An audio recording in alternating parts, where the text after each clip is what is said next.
Testing 1, 2.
Testing mic 3, testing mic 3.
Test 1, 2.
I'm doing well. Welcome. Good to see you.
until green's going, and then you're live. And I,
Good morning.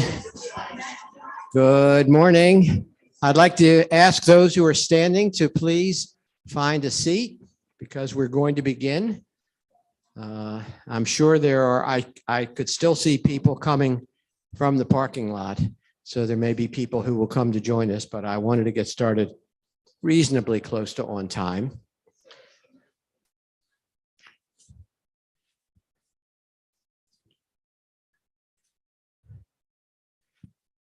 Good morning and welcome to Blueprint for Change, an information sharing event about the transformative Gainesville Empowerment Zone Family Learning Center that's sponsored by Gainesville for All. I'm Edward Block. I'm an emeritus distinguished professor from the University of Florida College of Medicine, and I serve as the chair of a community advisory group that advises Gainesville for All and its executive director, James Lawrence, who's in the front row here. As many of you know, Gainesville for All is a 501c3 nonprofit. It was formed in 2016 with strong support from the Community Foundation of North Central Florida and the Gainesville Sun. The goal of Gainesville for All is to seek systemic solutions to persistent problems linked to race and poverty in Alachua County. Gainesville for All works to address disparities such as those that were documented in the 2018 Friendship 7 study entitled Understanding Racial Inequity in Alachua County. That study, which I regard as a landmark study, documented that Gainesville was among the worst cities in the nation, not just in Florida, when it comes to disparity between Blacks and whites. One startling data point from that study of many illustrates the heart of the problem. 27.7% of Black third grade students in Gainesville demonstrated reading proficiency, whereas 74% of white third grade students demonstrated reading proficiency. That report concluded that providing a high quality educational experience for minority children will have a significant impact on this education achievement gap, and that it should be a top priority for Gainesville. Education experts, many of whom are in this audience, widely agree that a successfully educated resident will have a higher lifetime income, more and better employment opportunities, and are less likely to become involved with our criminal justice system. Science has shown that 90% of a child's brain architecture is formed in the first 5 years of life, and that early learning is the way forward. Early learning is the way forward.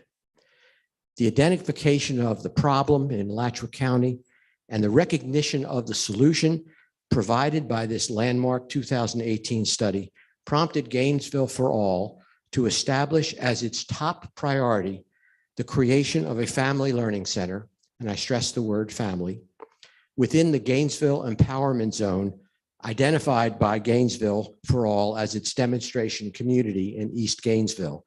And it roughly corresponds to the 32609 zip code. Now, if it takes a village to raise a child, it takes an entire community like Alachua County to narrow, if not eliminate, the devastating education achievement gap between white and Black students in our community.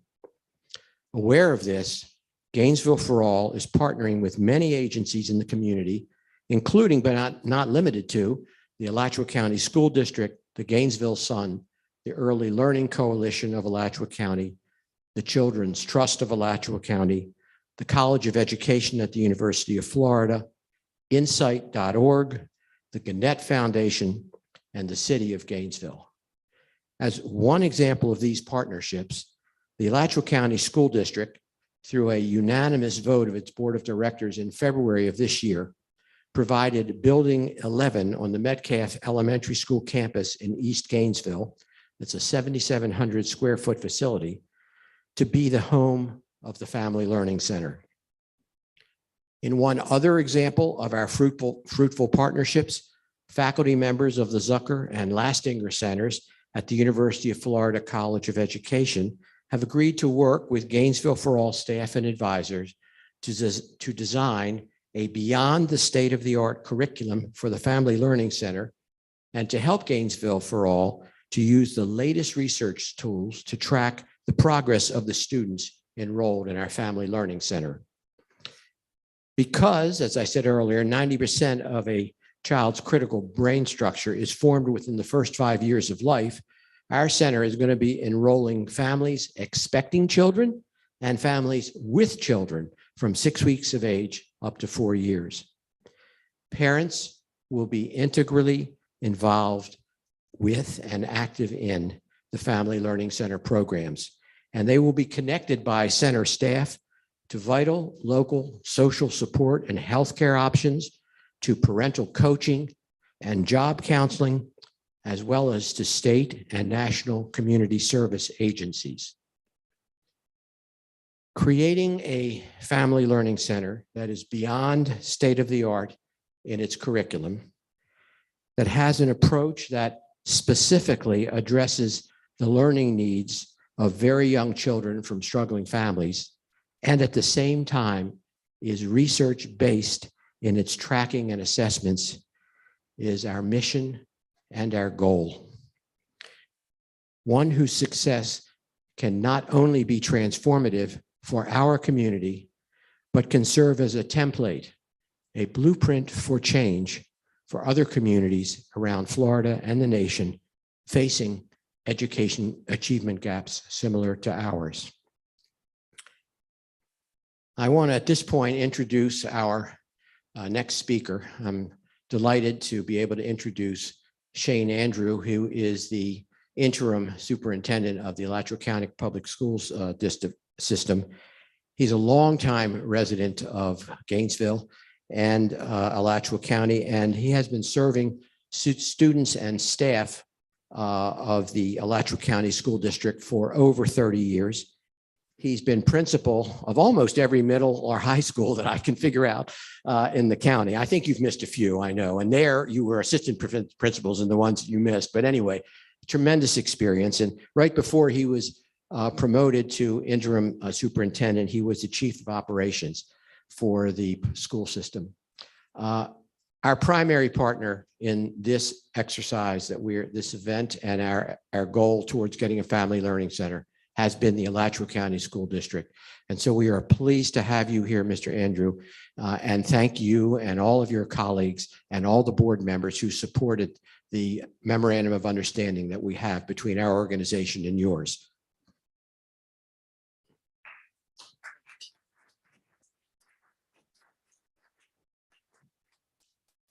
Good morning. Thank you. So yes, there's a lot of partners. So I would say everyone is a primary partner, and we appreciate the recognition, but it certainly takes everyone to make this a success.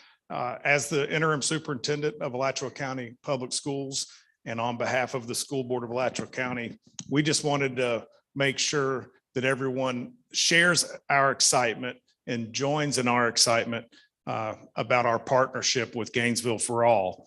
As you all know, we're collaborating to provide a multitude of supports for expectant parents, not just at 6 weeks, but in talking to Mr. Lawrence, it's my understanding that we're going to be working with expectant mothers as well. And then at 6 weeks, take them in to our Family Learning Center. So we're going to work with children from birth, of course, until they enter kindergarten. So preschool truly is that entire period of time prior to kindergarten. It's not just 4-year-olds, it's not just 3-year-olds. And I think if collectively, if we all continue to push to remind everyone, pre-K starts at birth. It's not a age, it's a period of time in multiple years. So just to get that message out and that plug, I know that we all know that, but oftentimes when it comes to federal dollars and state dollars and local dollars, we are more than thankful for pre-K that Mr. Lawrence worked on, starting with 4th graders for all. And 4-year-olds for all. But I'll be quiet there because I don't want to steal anybody's thunder, but we're grateful for all of that work.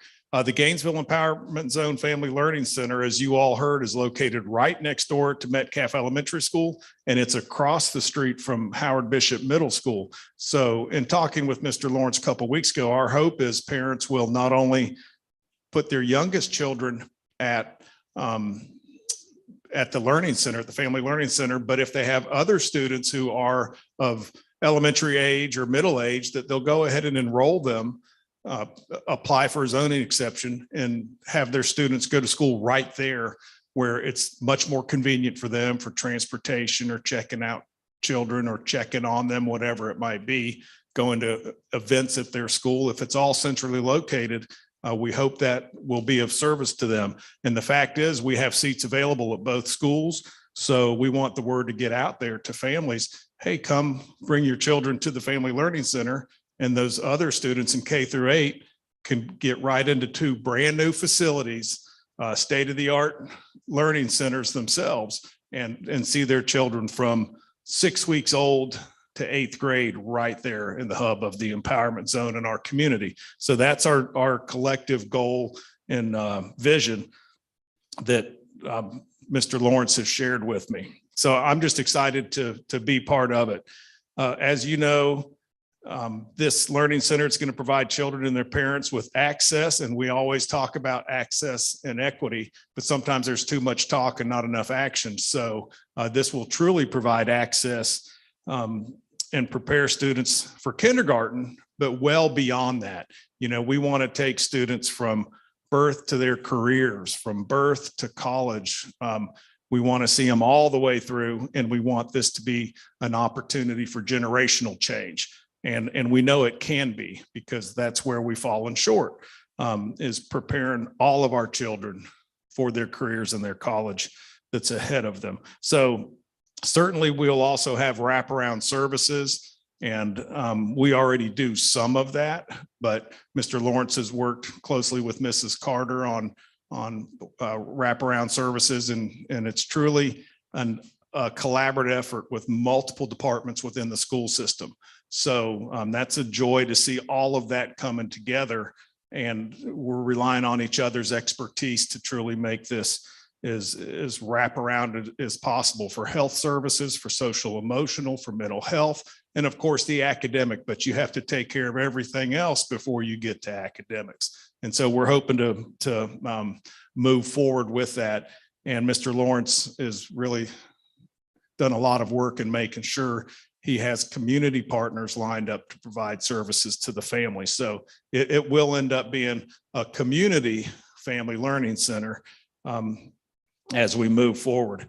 So we do believe in their strategic approach to support the students within our community, those that have been born and not born yet. So we desire, of course, to work with Executive Director Lawrence and his team to successfully serve our students and families in the community, and engage with all opportunities ahead of us. We see it as opportunities, not so much challenges, but opportunities for us to do a better job for everyone in Alachua County. We owe it to our children. There's been all kinds of gaps. You know, we talk about achievement gaps, but there's been all kinds of access gaps and equity gaps for a long time. And historically, that's just gone on in Alachua County for way, way too long. And so we do need to take action, and we're working on this collectively. I've met with Ms. Curry and others as a team, and we truly are bringing everyone to the table, because this is our county, our challenges, and we can do it together. But we, Alachua County Public Schools, can't do it alone. The city of Gainesville can't do it alone. UF Santa Fe, the county. So we're really working on what does that look like, and how do we turn that into action instead of just meetings. So that being said, I digress. We're just grateful for all of these collaborative efforts, and certainly for all of our partners that have graciously supported the Gainesville Empowerment Zone Family Learning Center to date. What I do want to encourage everyone in attendance is to touch base with your friends. You know, you don't have to have money to support these efforts. Time, volunteering, being that extra reader to young children, supporting Executive Director Lawrence with whatever programs he has within the school itself, the Learning Center. You know, that volunteerism is a form of support we need. Of course, we're always willing to accept financial support as well, but that's not the only way to volunteer. And we're grateful. I couldn't name everybody, but you know, the Children's Trust, I mentioned the university, the city, the county, Santa Fe College. We're just grateful for everybody pulling together, the chamber, to support these efforts. So we're really forging ahead with those types of collaborative efforts and partnerships. And again, we're thankful, Mr. Lawrence, for your leadership.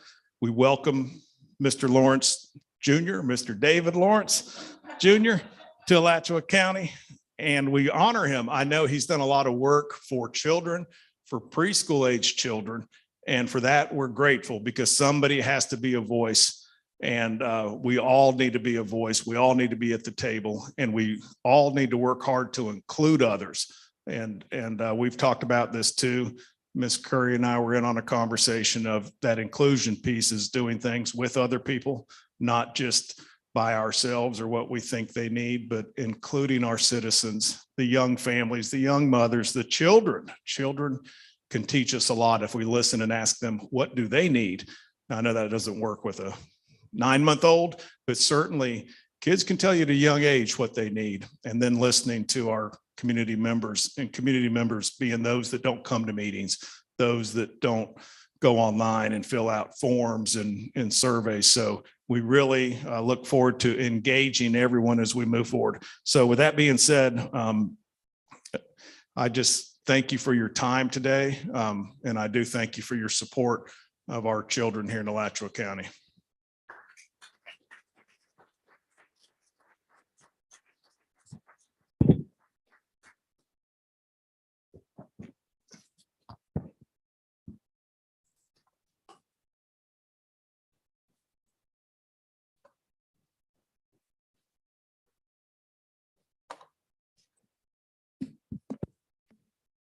Good morning, everybody. I am really, really excited. I'm excited about today. We've been planning this day now for quite some time, and it really started with that young lady right there, our city manager, Ms. Corey, who spoke to us at Gainesville4ALL back in January, and she casually mentioned my brother from another mother. And I started to think about that. I got right on the phone the next morning and I called my brother from another mother down in South Florida. And, you know, it has just been he's been a real treasure in terms of his responsiveness to what we're trying to do here in Gainesville. We've been on the phone at least once a week. And he's one of the most busiest people that I know. You know, we're both supposed to be retired, but we're just so grateful that he is in our presence. And I'm not going to be up here long.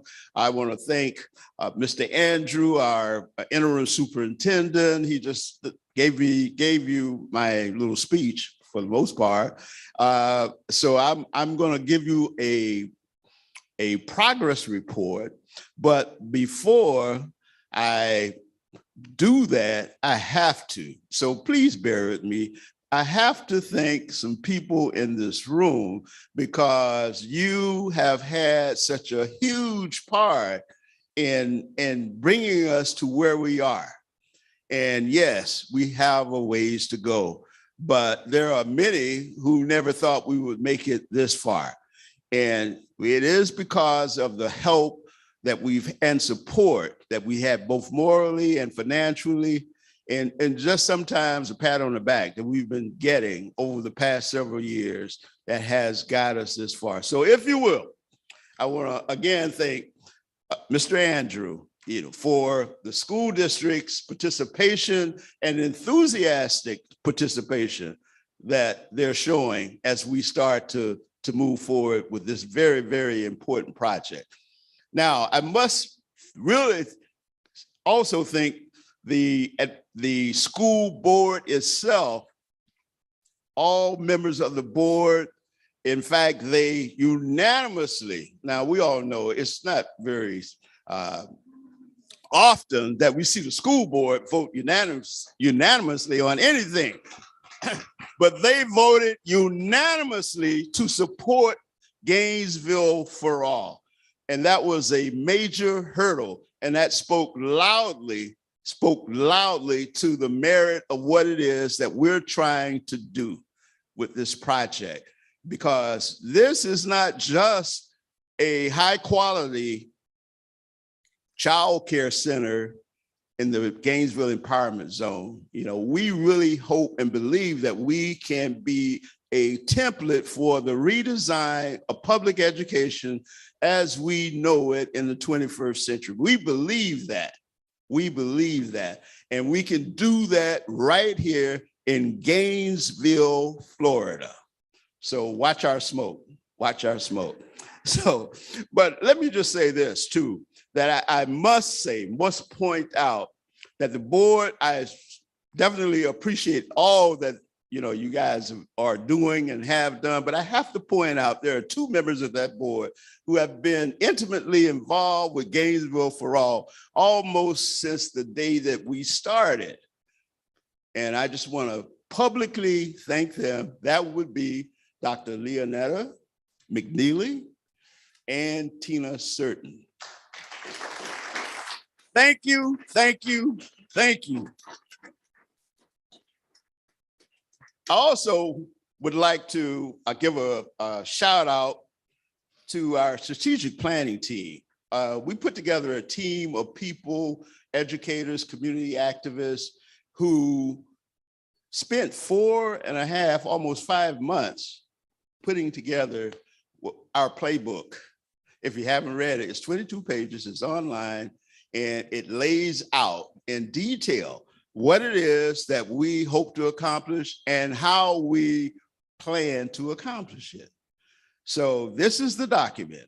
And I just would like to also publicly thank the members of that team, starting with Charmaine Henry. She is a retired founder of the Genesis Charter School. Unfortunately, she couldn't be with us. She's recovering from some surgery. There is Dr. Elizabeth Bondi from the University of Florida College of Education. There's Marilyn McCall, who is the founder of My School Child Care Center here in Gainesville, and community activists Yolanda Hagley Fluellen and Ellie Chisholm. So those are the people who sat around the table and really put in the work and the brain power to put this together, our Bible, our play-by-play book. And we're going to follow this in implementing our family learning center. So, and I would also be remiss if I didn't just quick shout out for my team members here who lead. We have Lauren Certain over there, and Joyce and Boise, and those are the guys who have been with us, and Wendy since almost day one, and all the work that they've done to keep Gainesville for All going as a vibrant part of this community to deal with the issues of race and poverty. And, you know, we opened our doors back in 2016, many of you may recall, and those doors are still open despite the pandemic because we are committed to change. And you can't be committed and just do a little bit and be satisfied. You have to stay and you have to really hammer at it to make it happen. And we're willing to do that. We're willing to do that. And I think after 5.5 years, we've demonstrated that we are willing. Not only are we willing, we have done it. And we have a track record that shows some of the achievements that we've made. So I just needed to say that, and we're going to get to David, but I need to kind of give you more of a global view of, you know, how we got here. And I am so elated by this. You know, last Friday, we had that place was bustling with energy. We just got the key a couple of weeks ago, but we had Cox Communication. Hello, guys. They were over there. By the way, they're helping us with all kinds of communication and the internet services and all of that.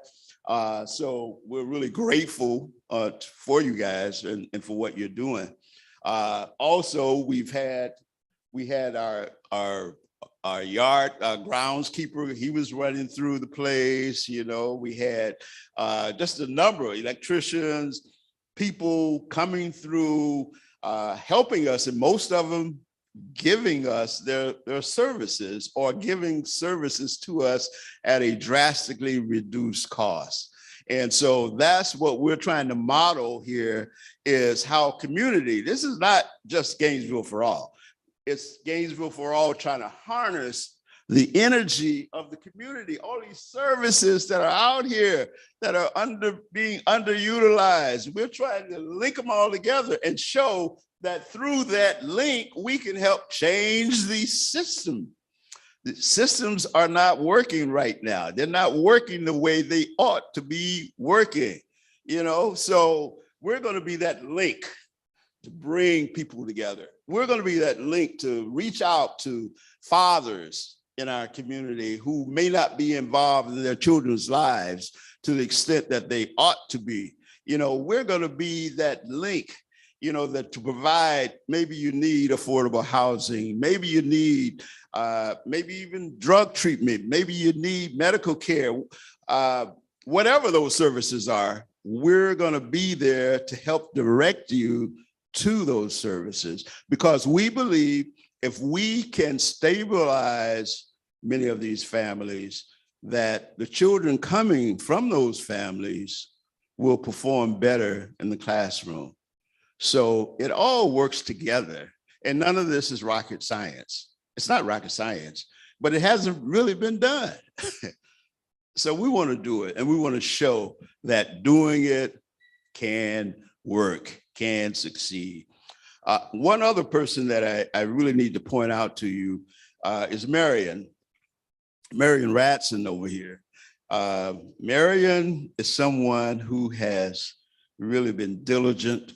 Our MOU with the school district and our lease agreement, that was not easy. Andrew, you weren't there, but it was not easy. Miss Carter Jackson, it was not easy. It was not easy, but we made it through, and we had Mr. Ratson over there, who, by the way, is your former city attorney for more than 2 decades, who volunteered and continues to volunteer. He doesn't know it. He thought he was just volunteering for that segment, but he's just gotten going. Yes, he has not been answering my phone as usual, though. I've noticed that. I've noticed that. He's trying to, James, I've done enough. Well, you can't do too much for this community. You really can't. You really can't. But I just want to acknowledge that. And at the risk of most of you, some of you with Gainesville for All t-shirts on, you know how much I really value you and all that you've done. And not just for Gainesville for All, because when you're doing it through Gainesville for All, you're really doing it for the community. And I've only been here for about 6 years now. This is it's a great community in many regards. And yeah, we have our share of issues here, but every place I've lived, and throughout my journalism career, I've lived as far west as Denver, Colorado, as far north as Rochester and Cleveland, same problems. And I guess I find that in my retirement, wait a minute, I graduated back in the 70s from Howard University with a commitment to eliminate some of these problems. And I tried the best that I could, as an editorial page editor for 23 plus years in Rochester. But, I look back, and I said this in my parting column, is that I'm not seeing the change that I wanted to see. There's a saying, be the change that you want to see. And I believe that. So So I'm trying to do that. And I think that we as a community, if we take on that mantra of, yes, we talk a lot about change, but we really have to get into it and really forge the kind of change that we talk about. And so with all of that, I'm going to turn this over to my good brother and my newest friend. He is someone most of you know.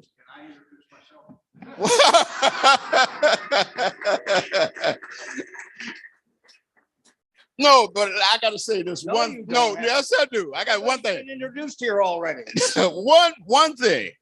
This guy that I really love about him. After I don't know if you read his book. It's called A Dedicated Life, and it really lays it all out. But as I read that, there was just so much in there that reminded me of my growing up, my own personal values. You know, I mean, your love for journalism, your love for faith, and your love for family, and your love for justice. So with that, I'm going to hand it over to you. Go ahead, my friend.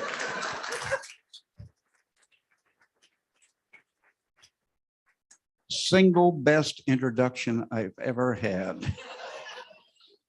So I wrote a speech. I have a whole file folder with a speech in it, but I'm not going to do that. I'm going to tell you how I got here and how that might be pertinent to yourselves. So I turned 80 last month. And we're now clapping for people who outlive their lives. Extraordinary. And I have some wisdom now and a lot of scar tissue. And I would like to live long enough to be able to use more of it. I have 5 children, ages 57 to 37. I've been married for 58 years. I love my wife more than when we were married. And we were married on the day that I was graduated from this university, December 21st, 1963. There was a book, some of you may remember, by a rabbi about bad things happening to good people. So my wife has Alzheimer's. How many people have had it somewhere in their family? Wow, huge percentage of people here. And we're all mortal. And life in its own way is fairly simple. I'm as idealistic and optimistic as I was 60, 70 years ago. That's a bit naive. But I've gotten far more done by expecting good things. Expecting good things from my own children, expecting good things from other people's children. By knowing that there was a power within each of us to do extraordinary things. And this, what we're talking about today, could be a quite extraordinary thing. I don't play golf. I don't belong to country clubs. I don't play tennis. I read at least 2 books a week, mostly history and biographies. It worries me that young people know very little history. So I do a book group in my home for people, about 25 people, and they're in their 20s, 30s, and 40s. I want them to know, for instance, that Hitler came to power legally. The stormtroopers didn't bring him in. He was chosen by the people. The business community said, we can manage this guy. And then ultimately 60 million human beings are dead. I'm a life member of the NAACP, have been for 40 years. I'm not saving my energy for the next world. I'm at the point in my life, I'm a lifelong Roman Catholic, baptized in St. Patrick's, not a simple country church in New York. But I'm at the point in my life where I do not think God had a plan to make me Catholic and you Jewish and you Muslim and you Methodist. But I think spiritual growth is stunningly important for human beings. And when I think of children growing, I want them to grow not only cognitively and physically and emotionally and socially and behavioral and developmentally, but I want them to grow spiritually as well. I want people to understand there's something higher and better than any one of us. So we raised 5 children. I work in 7 different communities as reporter, editor, or publisher. And in 1996, I am the publisher of the Miami Herald. Now, younger people won't know this, but the newspaper business was a very powerful instrument, extraordinarily powerful instrument. And seemingly it wasn't true. Everybody read the newspaper. What it had to say meant something really special. And daily newspapers have been mostly shredded. I see only 3 newspapers in the country that I have any real sense that there will be editions in print 7 days a week for the rest of my life, and they're called the Post, the Journal, and the Times. And people think they read something see something on the iPhone and they know what's happening in the world. And you really don't that way. In 1996, Lawton Childs asked me to chair a statewide task force on school readiness. I'd never even heard of the subject. What I came to know were the principles of early childhood care, development, and education I think our children generally had. They were in a loving home, had 2 parents who took the time, didn't use television as a babysitter. A little bit of Sesame Street is good, but don't do too much. People need to talk with other human beings, sing with other human beings, be hugged by other human beings. And I insist that a single parent could raise a spectacular child, and frequently do. But I would also say that you would prefer to have 2 loving, caring, nurturing, knowledgeable adults in the home if you could do that. And we live in a state where 40% of births are to single parents, half of whom don't have a significant other.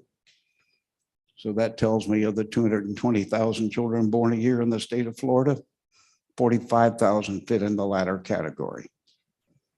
God, it's tough.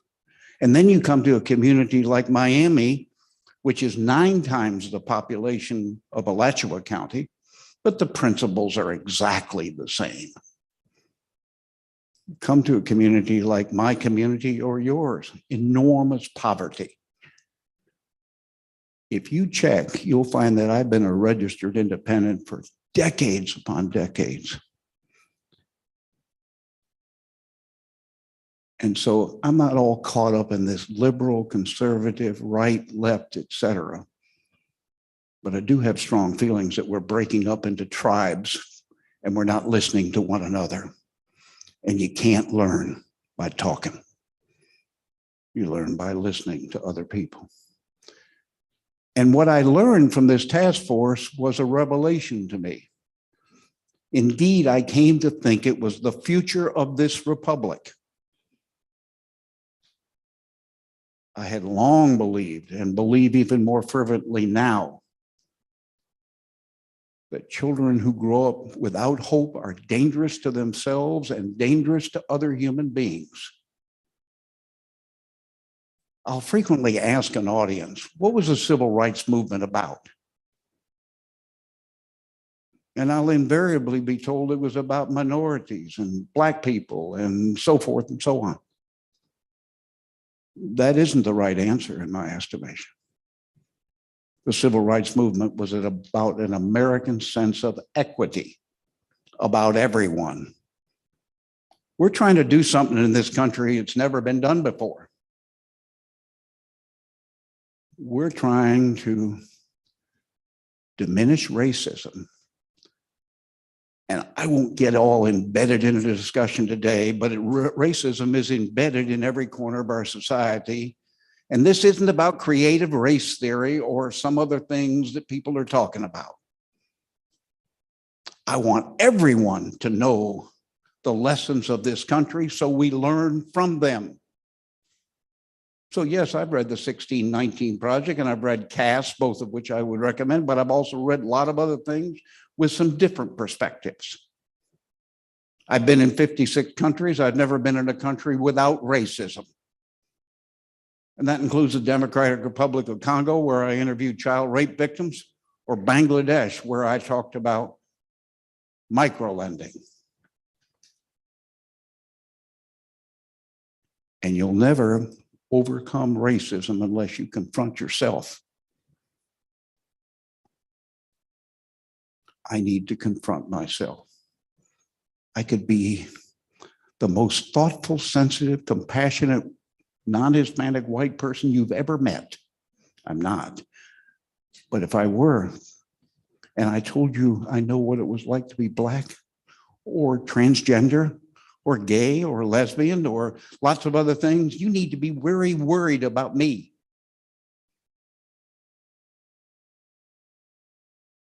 And what we're doing, in my view, is God's work.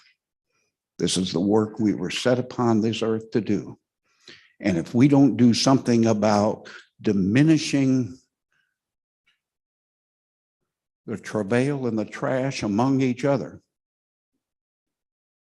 we're going to destroy this republic of 330 million people. It is not guaranteed. I'm more worried about this country than I ever have been. What's the answer? The superintendent would tell you, and I'd agree, that a huge part of this is education. But I want, and he's already expressed this, I want education to begin way before formal school. I want people to understand the first 18 months of language development. I want them to understand the first 3 years of life. We could have an extraordinary VPK program of the highest quality, and only high quality brings real outcomes. But we need to pay far more attention earlier than that. It is stunning what children can do and what they're thinking. I went to Reggio Emilia some years ago, and if you don't know what it is, look it up. In northern Italy, stunning what children can do. All 5 of our children went to Montessori. We weren't trying to drive them out of the home. We wanted them not only to learn some things, we wanted them to know how to play with other children. There's so many lessons to be learned from play. Now, you have about 40 schools, right, Mr. Superintendent, in this community, and 90% of children basically go to public school. I'm a full product of public school and public university, this one. I'm one of 9 children on a farm that went broke in upstate New York. And all 9 of us were graduated from either Florida or Florida State. We came here when there were only 3 universities: Florida, Florida State, and Florida A&M. They're now 12.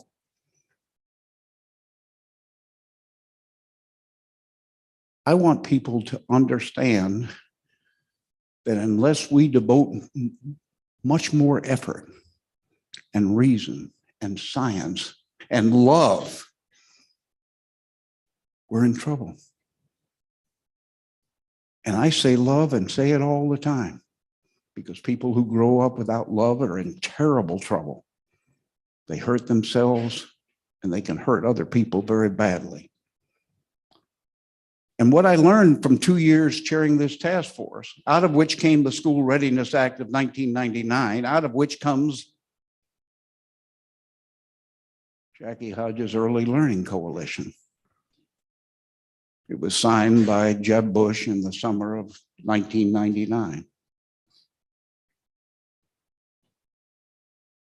And it does quite remarkable work. And it's an extraordinary partner for what you all are trying to build here.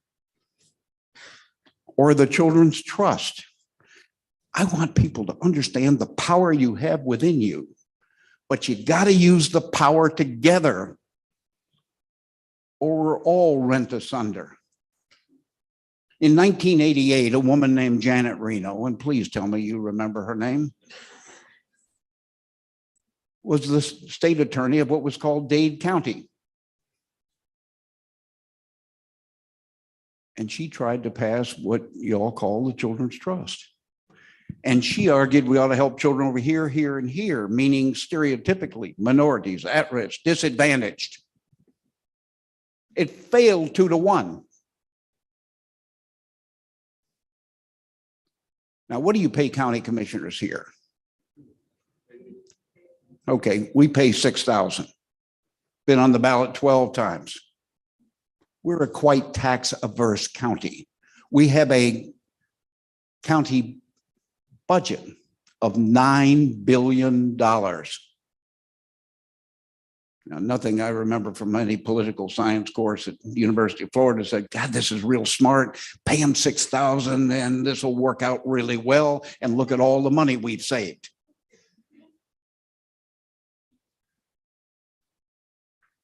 So I spent 2 years of my life, in addition to my other duties, trying to get this passed. I raised a good deal of money because you need to run a political campaign. When you all ran something here, you might have been on the side of the angels, but you were running a political campaign. And this is what you're doing now. You're running a political campaign. I'm not talking about Democrats and Republicans. In fact, I put, as Cynthia Curry will remember, a 5-year sunset on it and said, try it for 5 years. If you don't like it, dump it. We passed it 2-1.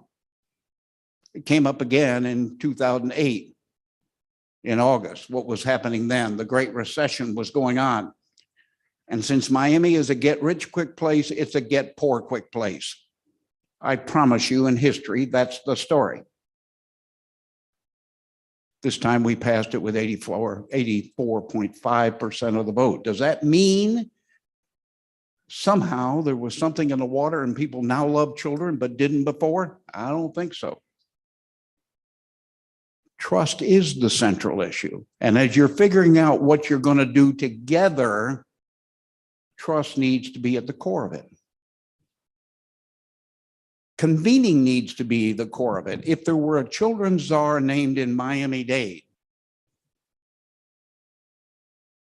that person would be dead before morning. Children's advocates are frequently like crabs in a bucket. Can you think of the metaphor and how it works? Ain't nobody getting out of the damn bucket. I've seen they crawl up and we drag them down. That's tragic. The whole future of this community depends on what I'm talking about. And you're a different community in some significant ways. You have two great, not just one great, two great higher education institutions here, stunningly good. With maybe a bunch of people who sometimes can live pretty insulated, isolated lives and not really pay attention to other folks who might have it some different. So the power in this community is the power to convene. Now, there are times in life and work of momentum and reverse momentum. If I'm understanding and reading right, a lot of crappy things have gone on recently in this community. Is that right? You're being divided. You got interim this and interim that and so on and so forth. And you see it in all your elected bodies, or at least 2 out of 3 significantly.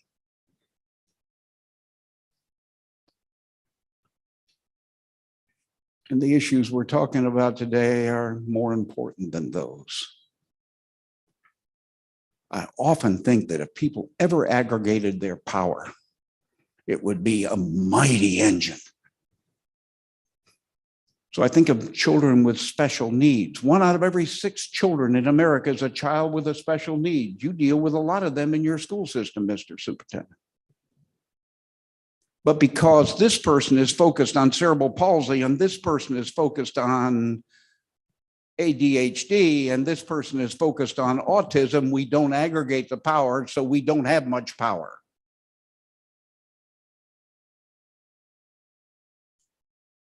Coming together, gathering, listening. Nobody's going to be the power person here, but you're going to have a convener and make this work, and you're doing something enormously special. So if 90% of people go to the public school system, and charter schools are public schools, if 90% people go, then the public school system seems to me terribly important. And I'm not denying the importance of independent, private, parochial, et cetera, schools. I'm involved in a huge project in Miami called Cristo Rey. If you don't know what it is, look it up. It's worth you looking up. There are 39 of them in the country.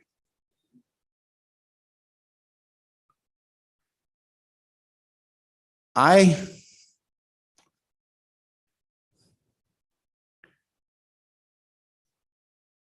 want people to understand the school system and early learning and childcare in terms of feeder patterns. Mr. Superintendent, do you have feeder patterns? Yes, sir. And what are they? Just so everybody knows what a feeder pattern is. What's a feeder pattern? Basically, for the elementary feeds that are middle. Okay, elementary to middle of high school. I want you to start thinking, if you're not already, of what we're talking about today as a feeder pattern. Look at the discussion that goes on in administration after administration, whether it's state or federal, about public education reform. You put me in charge, but don't. Put me in charge, I'd have a heck of a time fixing the 4th grade or the 7th grade or the 11th grade. And you all have alarming statistics, but you're not alone. When you have precious few more than half of the children in 3rd and 4th grades who are reading at minimally proficient levels, you don't have an Alachua problem. You have an American problem. And when I went to high school, we were the #1 high school system in the world, and we were the #1 university system in the world. We aren't that anymore. We're leaving an extraordinary number of people out. And if I were in the early learning space and in the school, public school space or any school space, I'd be figuring, how do I connect these things? From before birth to the infant program you talk about, to VPK, to what are we doing for people in between and so forth. How many people here from time to time feel pretty darn uptight and nervous and worried and insecure? Raise your hands. The rest of you are really dangerous human beings.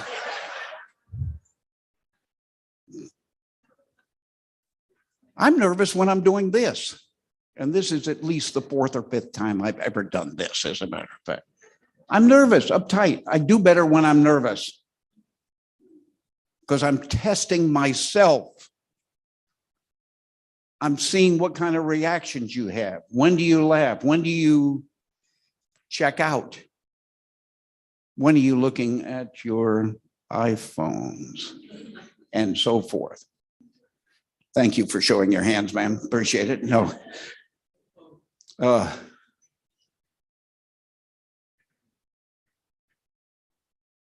So I think it's healthy to be nervous as long as you have enough chutzpah to go ahead and do something.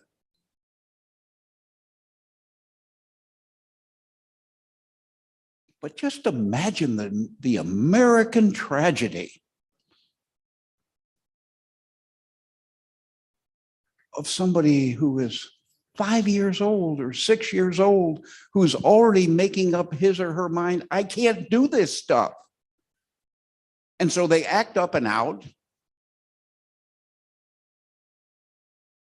and get labeled and special tract. I'm not talking about everybody. There's extraordinary teachers in this school system and in Miami. But I guarantee if we started all over, not every one of the teachers would be there. Is that fair, Mr. Superintendent? Yes. And how important are teachers? We didn't have kindergarten where I was. It's not because I was born before the advent of kindergarten. Anybody know when kindergarten was invented? 1837 by a German named Froebel. Means garden of children. Comes to America in the middle 1850s, in 1856, in Wisconsin, in German. It was a state of much German immigration.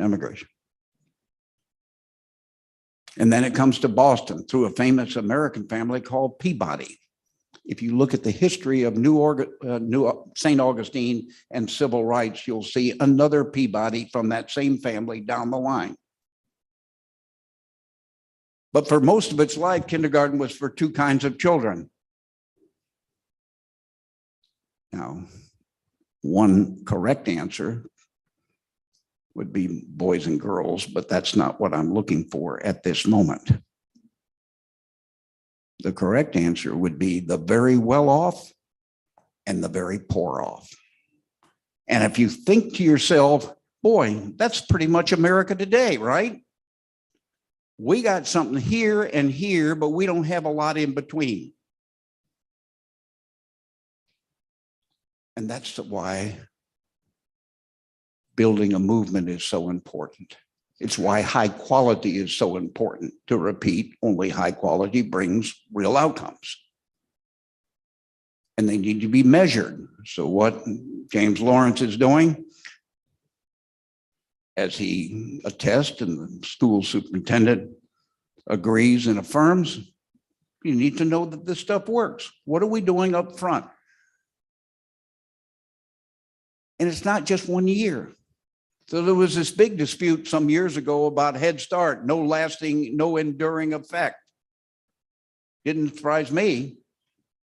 The enduring effect is the continuum, is doing things right way back here and through here. And my own version of early childhood is age 8. Do all the years right, and you're going to have something. You're going to have extraordinary people who contribute in bunches of different ways, including don't need to be incarcerated. They buy cars, they pay taxes, they buy homes, and so forth and so on. What kind of state are we really? And I use the state because I live in the state and you live in the state where we think it's progress, where we're now paying a bit over $2,500 per slot in VPK. And we're spending, what, $8,000 in public education. And north of $20,000 to incarcerate inmates. And $50,000 to incarcerate juveniles. This is stupid, folks. We can do a whole bunch better than that. So my message really today is dream and do. This could happen. Needs to get off the ground. Needs everybody to be on the same page. You need to at least fake liking each other. But you may be annoyed at times by other people. But my own style has been keep people in the tent. Unhealthy to have people outside the tent. You're doing something that will make an extraordinary difference in the future of the United States of America. You'll have more informed people. You'll have people who are participating. I come out of here optimistic about what you can and will do. Don't let the moment pass. I realize that things are tough at times and tight at times, and we have cost of living problems, and we have this absolute tragedy in Ukraine. But I want you to know that we got tragedies in our own community. Right in this community, a community that one part of it's doing really well, and another part's not doing so well. And boy, it would be smart for everybody to have a chance to do well and to do good. Thank you, and God bless you.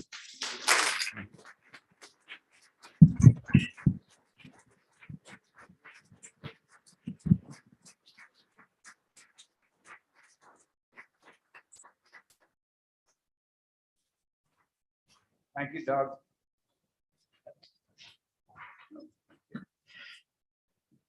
Wow.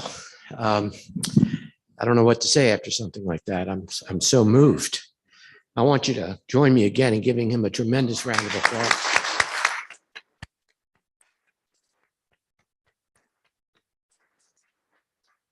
This guy was in a car at 4 a.m. this morning to come up here to speak to us. I mean, I regard that as a heroic act, a heroic commitment to the cause, his cause, our cause, a cause that he's championed for nearly 3 decades. And I want to thank you so much, David Lawrence Jr. I want to take these few closing moments to remind you of the prophetic words of Dr. Martin Luther King Jr., who said, life's most persistent question is, what are you doing for others? Well, today we have been presented an opportunity to answer that question. And it's going to take a community to answer that question. It's going to take a community to create the Gainesville Empowerment Zone Family Learning Center. We've received terrific support from our partners, as you've heard about this morning, and we look forward to even more support over the next months from them. But we also need help from you out in the audience and your friends and your contacts in order to close the deal on this transformative project. And there are a variety of ways in which you can do this. Some were shown on a slide, and maybe it'll come up again. You can send money to Gainesville for All, and the address, you want to put it up? Gainesville for All's website. I want to point out that Gainesville for All is also enrolled in the Community Foundation's Amazing Give, which is sponsored by the Community Foundation of North Central Florida. And that begins this Friday, I believe. If you buy through Amazon Smile, money comes to Gainesville for All. And this year, for the first year, Gainesville for All is listed as a part of the University of Florida Campaign for Charity. So if you're an employee of the University of Florida system, you can give money to Gainesville for All. I want to mention one other opportunity which isn't on the board. There's a fellow in the audience, Terry Clark. Stand up, Terry. Terry's a local urban planner and an avid motorcyclist, and he is establishing a campaign. He's sort of tentatively named it Gainesville for All Goes to Alaska, to raise awareness about and donations for Gainesville for All by having people pledge either a contribution for every mile or a lump sum contribution as he takes his motorcycle trip from Gainesville to Florida. How many miles is that? 5,000, 6,000? Round trip, 10 to 12,000 miles. Okay, 10,000 miles. If you volunteered or pledged a penny a mile, I think that would be $100 doing the quick math in my head. 2 cents a mile, that's 200. A half a cent would be 50. Anyway, he will, if you pledge to him, he will get a link. You'll get a link to his tracker and his blog, his trip blog. And he can be reached at terryandrewclark@gmail.com. Is that correct? That's your full name, middle name. Anyway, I want to close now with thanking the Harn Museum and its director, Leanne Chesterfield, who's not here. And most of all, Eric Siegel. Please stand up, Eric. Eric's the Director of Education and Curator of Academic Programs at the Harn. And I will tell you, he and his staff have made this venue and this morning possible. And Eric and his staff bent over backwards to make sure that we had everything we needed to make it go. My heart to you. So I'll close on that, and I hope you walk out of here with the uplifting feeling that David Lawrence has just generated with his remarkable comments. And we hope we will hear from you in the future as we continue to move forward, raising the money that we need to transfer and make this idea and dream a reality. Thank you.